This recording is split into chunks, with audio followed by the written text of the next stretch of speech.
سے ایک شخص نے آپ صلی اللہ علیہ وآلہ وسلم سے پوچھا کہ ارحم باندھنے والے کو کیا پہننا چاہیے؟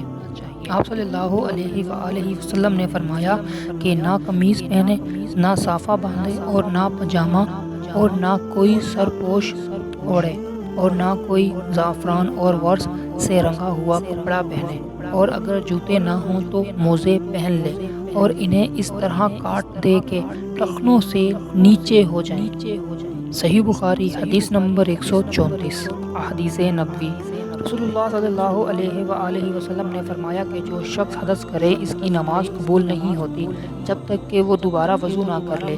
حاضر موت کے ایک شخص نے پوچھا کہ اے ابو ہریرہ رضی اللہ تعالیٰ عنہ، حدث ہونا کیا ہے؟ آپ نے فرمایا کہ پاخانہ کرنے کے مقام سے نکلنے والی آواز یا بے آواز والی ہوا۔ صحیح بخاری حدیث نمبر 135۔